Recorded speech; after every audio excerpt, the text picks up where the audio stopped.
You slapped me? Amaka, you raised your hand on me? How dare you? Mercy ranted and was about to do something when a car stopped in front of the house. Bishop and Trustworthy came out and they walked to the scene, standing on each side of Amaka. So what's happening here? Any proper explanation? Trustworthy asked, looking at Mercy, whose cheek was so red. I think she applied too much blush, Bishop said mockingly. The war only just started, Amaka. You were in trouble, and a very big one at that, Mercy threatened and walked out. Thanks for coming, my bad brothers, Amaka said, facing the two of them. She actually called them on her way home. Are you okay? And who was that lady red cheek who just left? Bishop asked. I will explain everything to you guys tonight. The story of my life from the very beginning. But right now, the most important thing is that I am getting introduced to Shem tomorrow and I need help from you both. Finally, oh, they both chorused with a wild smile. An hour later, the guys already left after making plans for tomorrow morning with Amaka. She had to make oatmeal for Precious and she slept off immediately she finished eating. Amaka started thinking in front of her dressing mirror of how tomorrow will be for real. Is he going to hate me for not introducing myself earlier? Well, I am expecting this. But then again, I am so scared. A new chapter of my life is going to be opened tomorrow.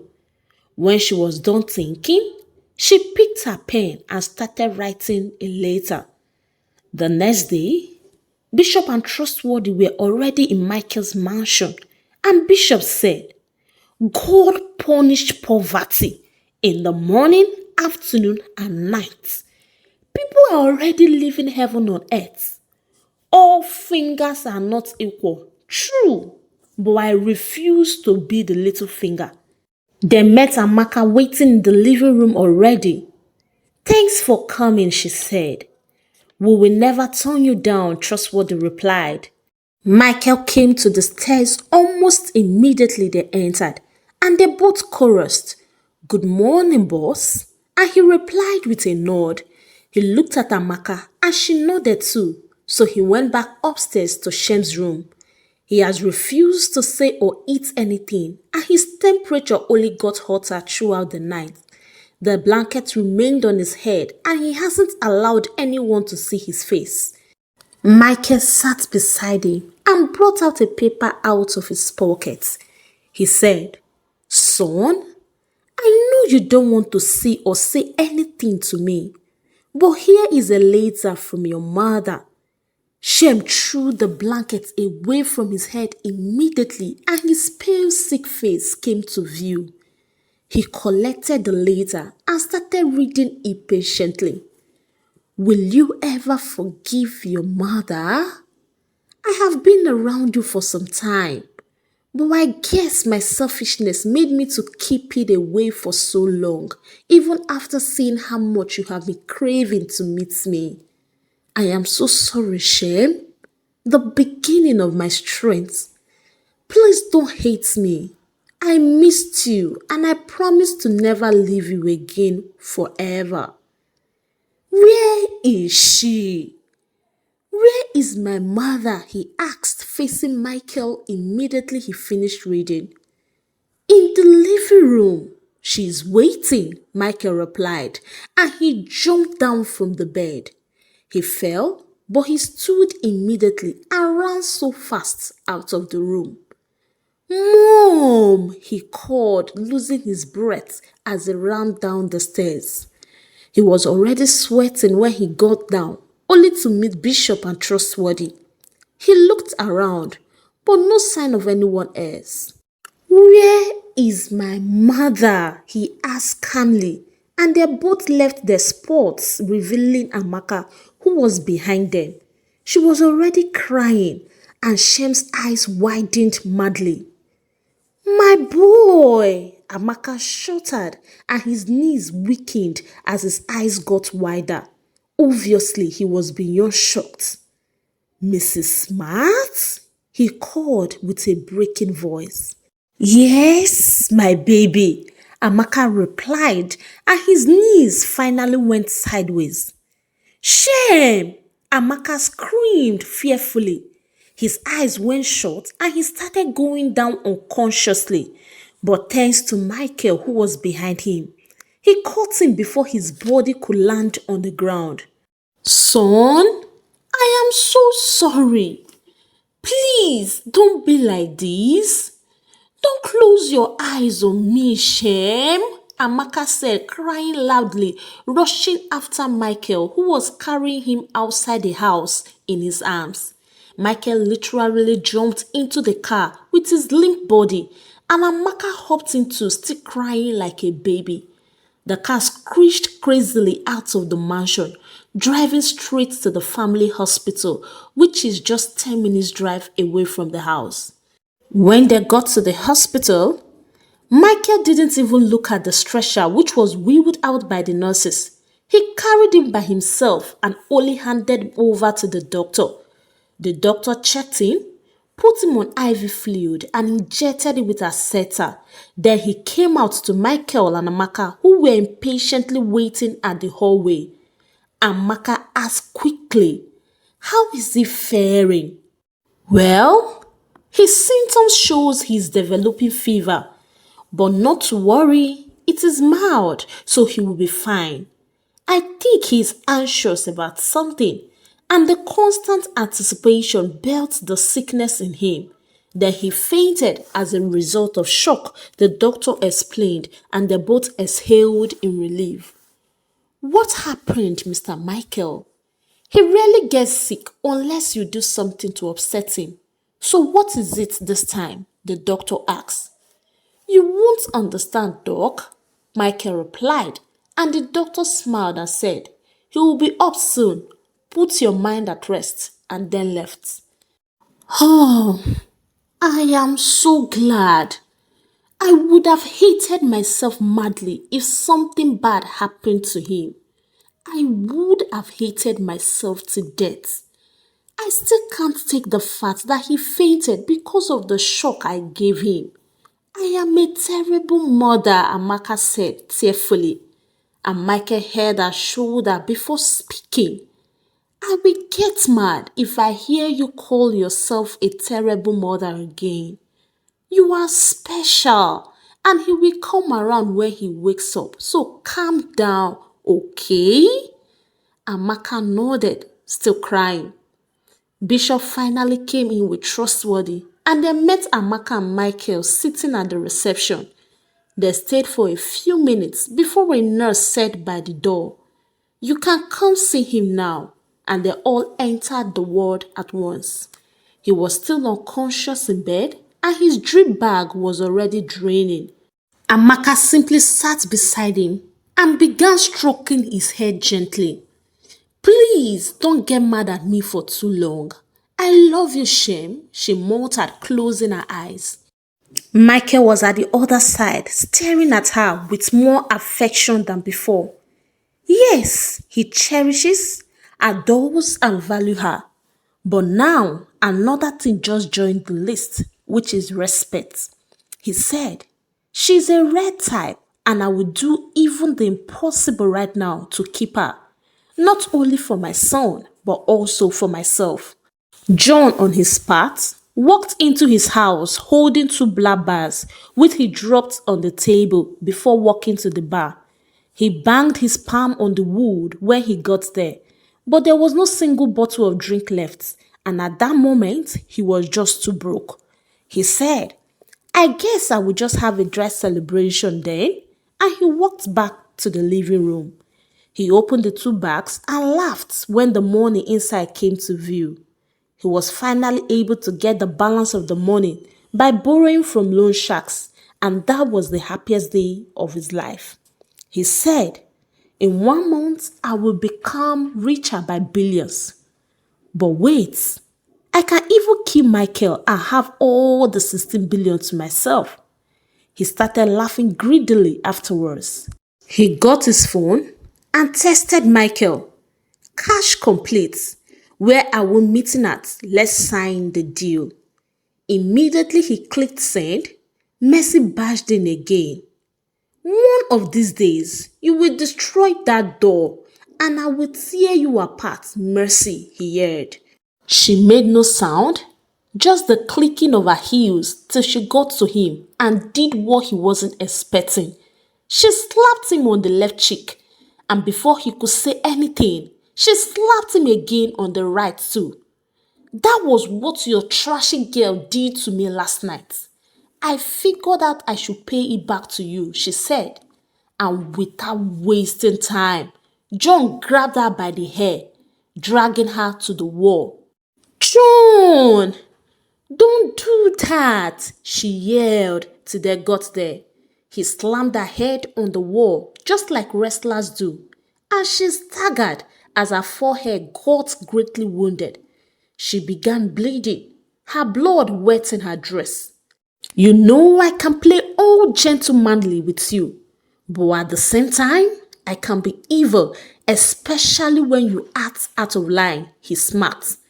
"So why did you choose me back then? You should have stayed with your Amaka. You and your worthy self," she shot. "Yes, so I should have. At least she doesn't sleep and wake up in complaints. You are the one who has questions to answer as to why you betrayed your best friend," he shouted. "She looked so happy with you back then, despite her poverty-stricken state. She was always smiling anytime you both were together, and I wanted to see the reason, which was why I seduced you, and you fell because you are so cheap. But guess what? I found out that you are not fun at all, and the meat under you is so little. Loser." John, who was already furious, slapped her and said, "You know what? I will get this deal at all costs and then kill Michael. Once I clear him off, I will get my woman back." Mercy laughed crookedly. "Get her back? Well, let's see how that is going to happen after I drag her to the end of hell and kill her," she threatened, walking out with blood all over her face. "Mercy! Mercy!" he called after her. "Born in hell," she replied, slamming the door. It was 5 p.m. and Amaka hasn't stood from Shem's side for once. Same with Michael. Bishop and Trustworthy had to go take care of the office, so they were gone long time ago, leaving just the two of them. "Is he really going to wake up today?" Amaka asked. "It is evening already, and it is taking longer than expected." Michael said to her, "He will be fine. You heard the doctor, right? It's possibly delaying because of the level of shock. But I am scared. What if..." "Hey!" He cut her off and she stopped. There is no what if anywhere around this circumstance. Just be optimistic. Amaka then said, "If I continue holding back my pee, I might pee on myself. Then go and ease yourself. But don't take long." She left the ward and Michael's mom came in almost immediately. "Michael, what the hell is happening? So Shem is sick and you kept it from me. I wouldn't have known about it if doctor didn't call me," she said angrily. "I just didn't want to disturb you, Mom." "What are you talking about?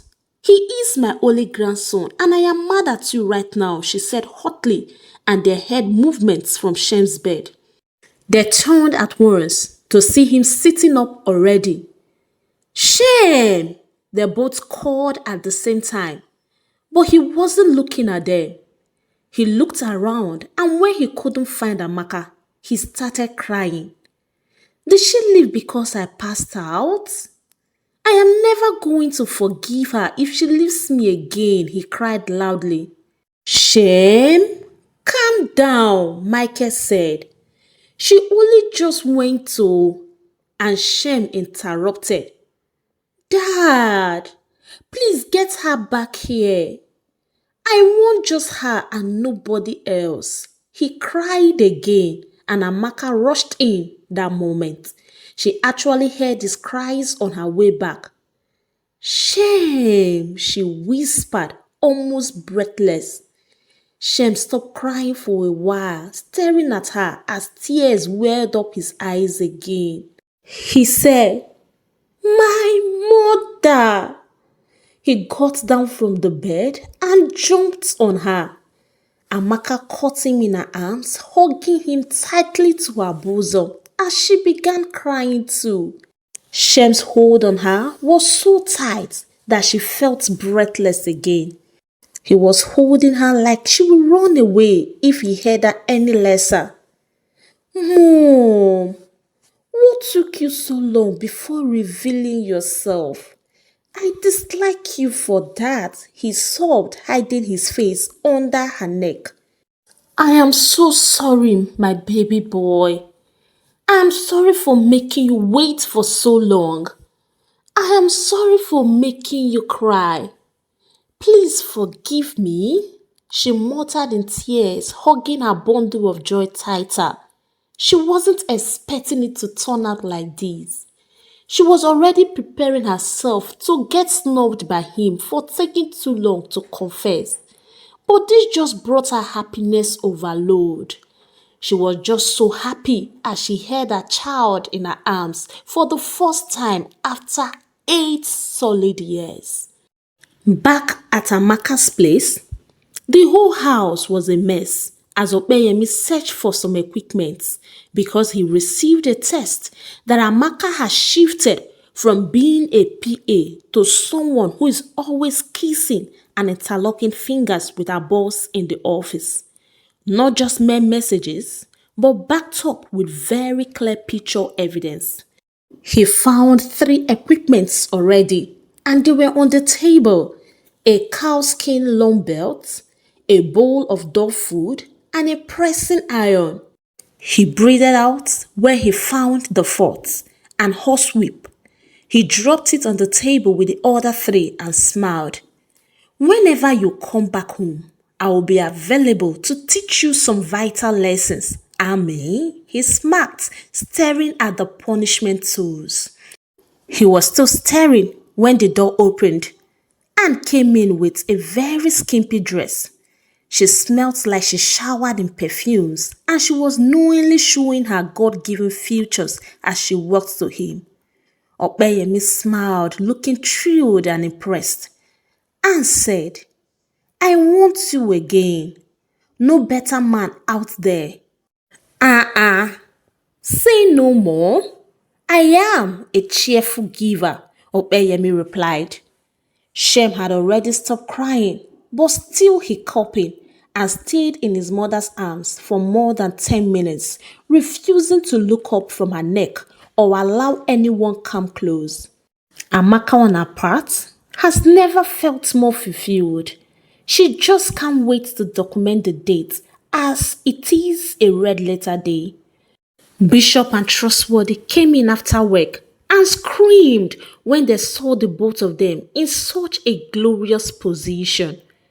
I am so sad I missed the climax, Bishop said, and Shem looked up from Amaka's neck, literally peeping out. Well, the introduction is not over yet.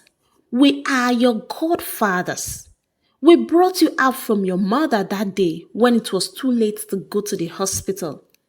I even wrote the date down, my best day alive, because I saved 2 lives, Trustworthy added. Michael's mom had never heard this part of the story, so she put down her phone and hugged them at once. She said, I have a lot to do for you both, and I am sure Michael will do more. You don't have to pay us anything, They both chorused. Oh, look at them. Angels in human form. Thank you for saving my daughter and my grandson. She teased Shem, who was still hiding in his mom's arms. Aren't you going to talk to anyone now that you have seen your mom? And Shem cuddled more into Amaka, making everyone to laugh. We should leave now, Michael said, and Trustworthy volunteered to get the doctor to discharge him. 10 minutes later, it was all done and they left the hospital at once with their respective cars. On their way back home, Michael asked, Son, won't you talk to me now? No, sir, Shem replied, and Amaka giggled. But why? I brought your mom. Yes, you did, Dad, but you took too long. If I hadn't caught you kissing, you wouldn't have done the introduction, Shem replied. It's actually my fault, son. I was the one who kept postponing it, so pour all your anger on me, Amaka said. Shem looked at her and said, Just promise me one thing. Anything you want, she replied. That you will never leave me again. If Dad does something bad, you can just run away with me and leave him in the mansion, he said. And Amaka had to laugh loudly. Really? Wetin man do man sef? You are making plans against me even when I am here, Michael said. Dad, please, I am not talking to you, Shem replied, still looking at his mom. Fine, Michael said and concentrated on the drive. Sure, we will run away if he misbehaves, Amaka replied, and Shem hugged her and said, One more thing, Mom. Will you start staying at the mansion from now on? Or I can come stay with you if you want. Amaka broke the hug slowly. Shem. Please, Mom, don't say no or I will faint again, he interrupted. Amaka's eyes became widened. Please stay at the mansion tonight. Cover up the 8 years I stayed without you. And Michael said, I will handle Opeyemi tomorrow, trust me. So please stay at the mansion tonight. Amaka agreed, and Shem suddenly asked, What about Precious? She's with Brian. She will be fine, Amaka replied, and Shem smiled, giving her another hug, since it doesn't cost a penny to. Few minutes later, Michael drove into the mansion, and Shem held his mother's hands, leaving Michael alone like an abandoned child. Mom, please come. I will show you my room. He pulled her upstairs immediately, not giving her a breathing space at all. Michael just maintained his lane, got his phone and saw the message from John. He smiled and texted back. Let's sign the deal tomorrow. We'll meet at a hotel at 6 p.m. He sat down comfortably, going through his contacts. Thanks to his sources, he's got Opeyemi's number, so he dialed it. He didn't pick throughout the first ring, so he dialed the second time. Opeyemi picked this time, but the loud moaning sounds from Anne hit his ears immediately. Hello, Opeyemi. Who are you? You are destructing my phone, Opeyemi fired. Anne was screaming louder this time from the background as she had sold her shame in the local market. Michael Lawson on the line, Michael said calmly. Oh, the mad boss of my wife? How did you get my number? Find out tomorrow. Let's meet at the hotel by 7 and talk, Michael replied and hung up. Now what for this man, oh, he said, climbing the stairs. He could hear Shem's loud voice even before he got to his room. And when he got there, he met him on Amaka's laps, showing her his school report cards. My baby is brilliant, Amaka said proudly, and I am so blessed to be your mother. Michael rested on the doorframe as a spectator watching them with a smile on his face. And I almost forgot, Shem said, suddenly jumping down from his mother's legs. He went straight to his wardrobe. Amaka watched curiously, wondering what he was up to. He opened it and brought out his debit card before rushing back to her laps. Here, Mom, I have over 2 million in this account and it is all yours. Amaka could not believe her eyes and her ears, and she whispered, Shem? Yes, mother. I promised myself to give it all to you when you arrive, and I can't break it. You are my mother, and I love you so much, he said. Amaka felt so emotional. Never in her life had she imagined that she would get so much love from her child. But here she is, getting so loved. Seems I am not needed anymore. Should I leave this house for real? Michael finally talked, coming in. Dad, I love you, oh, Shem said, blowing him kisses. For real? You love me from your mother's laps? Shem laughed and said, I can't come to you now. Sorry, I am going to be a clingy son to my mom, clinging to Amaka again. And Amaka was busy enjoying it. Do you people even care to eat? Michael asked. You promised to cook for me that night. Maybe you should do it now, Amaka replied. Wait! He promised he was going to cook, but he brought you home to do another thing. Dad? I am not ready to talk about it, Michael said, and made his way out with a funny walking step, and Amaka and Shem started laughing. The next day, at a hotel, surprisingly, John was already waiting when Michael arrived. You are eager, he said, as he settled in front of him. It's money we are talking about. Just give me the account number and I will deposit it immediately I leave this place. Michael smiled and snapped his fingers. Bishop came in with a bag containing the documents and John took them hurriedly. He didn't bother to read it before signing since they have Michael's signature already. He took his copies, stood up and said, We will meet whenever the land sells out. For now, I have other places to visit, and he rushed out. 5 minutes later, Michael received the alert of the deposit from him, and immediately he took his phone in. Opeyemi showed up. Look who we have here, he grinned as he sat in front of Michael. Let me guess, you are here to offer me money to cancel my contract with Amaka. Name any amount you want, Michael replied. Give me all the money you earned recently. Everything, Opeyemi said. You will have it all, if that's what you want, Michael replied calmly. You are willing to go that far for her? I can see you are really insane, but listen up. The contract is left with a year. Until that 1 year rolls in, I am not ready to let her go, no matter how much you offer. She is my wife. Opeyemi shot and stood. He walked out to Michael. Michael rubbed his palms together and said, It seems like this my brother prefers force. He left the hotel too.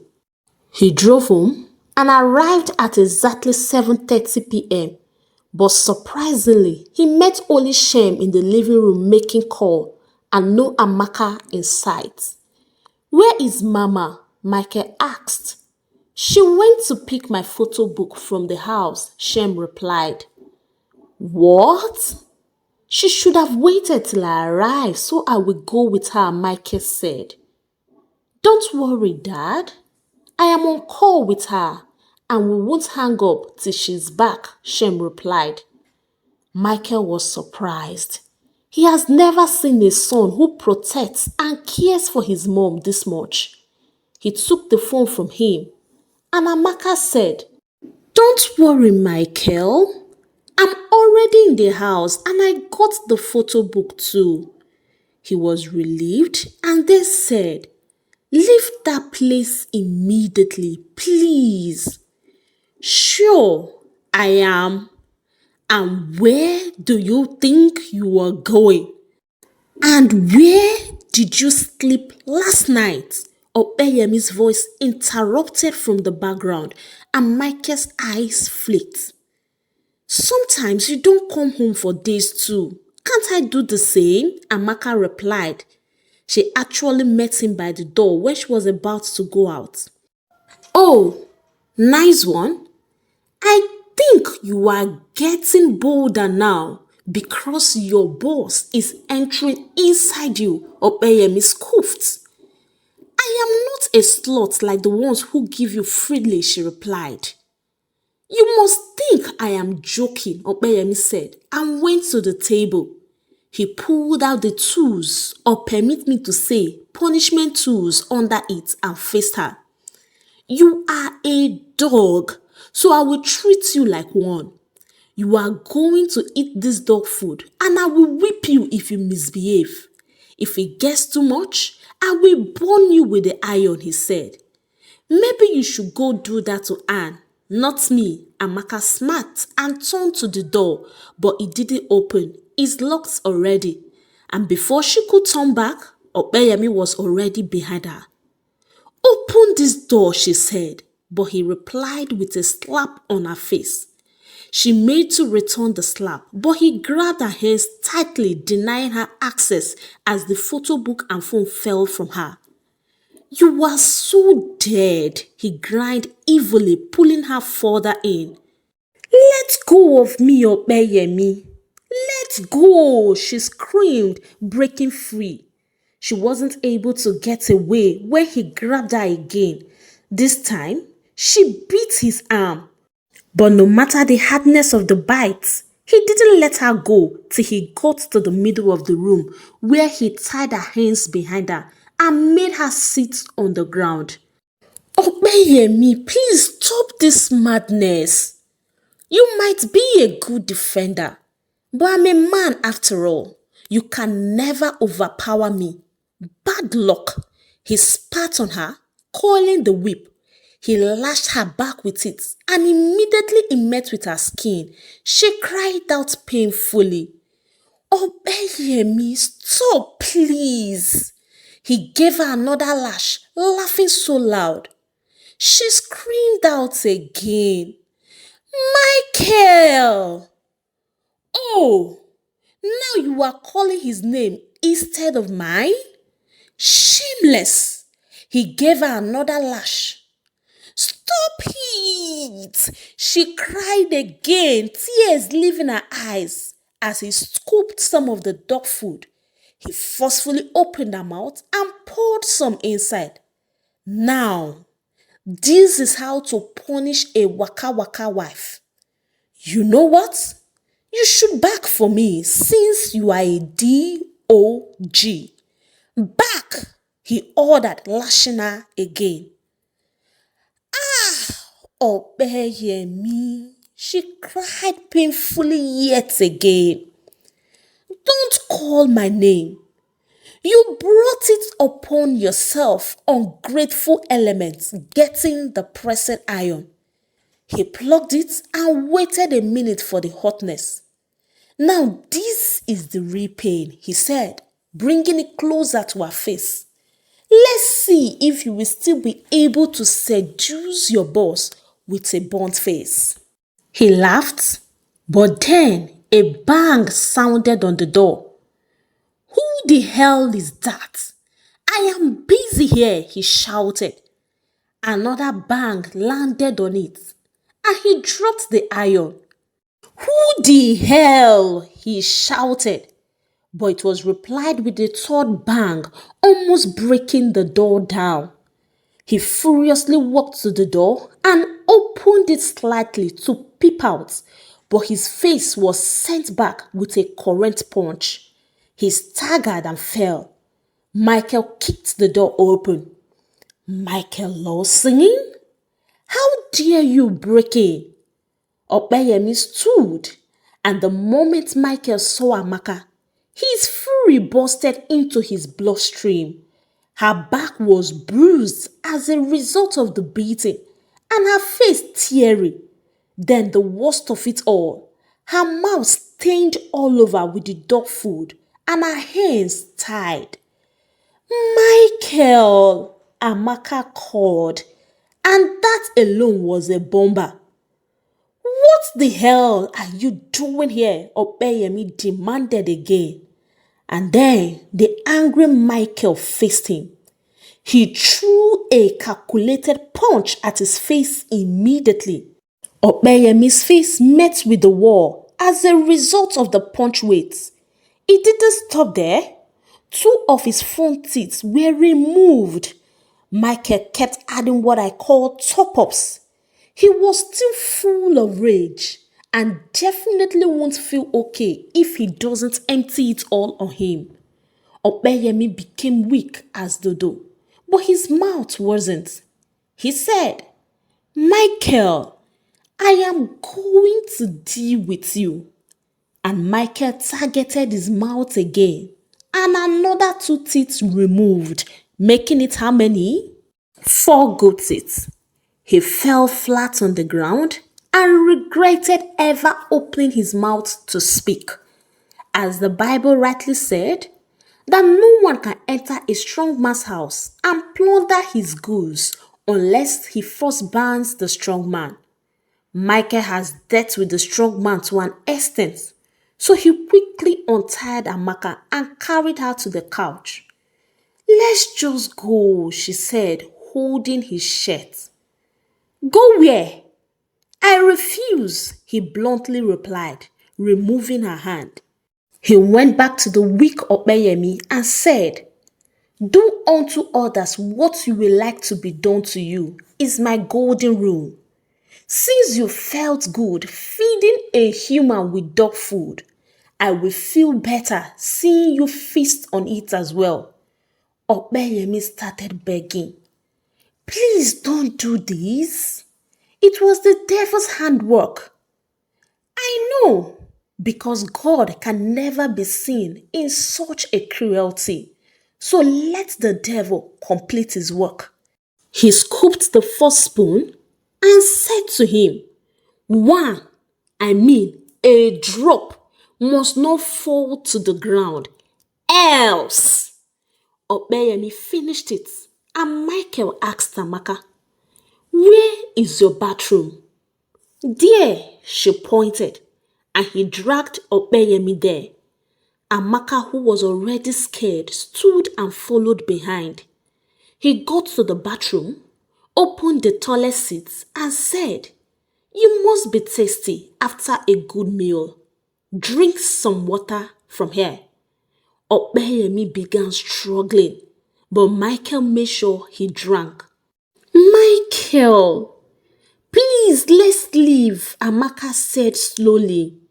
She saw a bit of this side of him that day at the cinema when he beat up the man who tried to take Precious, but it wasn't as wild as this. His eyes were looking so red. Michael, he may die if you keep doing this. Let's go, she said again. And he slowly turned to her. If I didn't show up the moment I did, only God knows what would have happened to your face. Allow me do my job.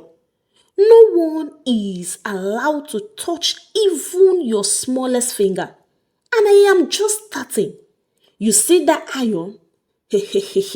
My darling, he will have a taste of it. So that next time, even when the appetite of wickedness arises in him, he will have reservation. Amaka knelt down and said, My back hurts. You have done enough. Please take me to the hospital. Look at me, my baby daddy. If you do that and get arrested, What will happen to Shem and I? This strategy overworked. Michael looked at the breathless Opeyemi spitefully before letting go of him. He went flat on the ground and started vomiting the food and some of the water he gulped. Let's go, and you will never come back here, Michael told Amaka. She held his shoulders for support as he walked out with her, and her eyes never left his face. He picked the photo book, and policemen came in. We are alerted of domestic violence by your neighbor, they said. They needed no evidence because Amaka's face was just more than enough to prove they were in the right place. Michael told them that he was taking her to the hospital and they had to let them. They got in and arrested Opeyemi even with his condition. Minutes later, Amaka was already in the hospital getting her back treated while Michael waited in the outside ward. He was still very angry. If Amaka hadn't stopped him, he would have killed Opeyemi and wouldn't even think twice about it. He was still waiting for Amaka when his phone rang and he sighed when he saw it was Shem calling. He took a deep breath, making sure his range cleared off. Then he cleared his throat before peeking. Hey boy. Dad, Mom's line isn't reachable anymore. The call got cut almost an hour ago and I've been trying to reach her, but I don't think we'll be coming home tonight. Michael cut him off. What? Dad, is Mom fine? Please put her on phone. I need to hear her voice to be sure about that. Her neighbor had an accident and she's the only one who can stay with her. I chose to keep her company. She's currently in the ward with the neighbor, Michael lied. Ah, is the accident that bad? Is the neighbor okay? Shem asked worriedly. Stop worrying. The doctor said she'll be fine before daybreak, so we'll be back tomorrow morning. I will call Grandma to come stay with you, okay? Okay, Dad. Tell her I love and miss her already and she should come back tomorrow morning before I go to school. He hung up, turning around to see Amaka, who was out of the inner ward already. Are you okay now? How is your back? He asked. I am fine, but you lied to him. See, if you go home with your back like that and he detects, that boy will cry till daybreak, Michael replied. I am sorry I came late. You wouldn't have gotten so wounded if I came early. I feel so bad right now. Don't feel bad. You saved me and that's all that matters, she said, and he smiled lightly. But I am not staying here tonight. There is no way I'll be sleeping in this hospital. Really? He asked. Yes, really, she replied. Hey, African Tales by Kalmo Tribe. We are gradually coming to the end of the series. Please like, share, subscribe if you have not. You can also support my channel by buying me a super thanks or buy me a coffee using the link in my bio or the link in the description of this video. Till I bring the next episode of the story, it is a goodbye from here and God bless you.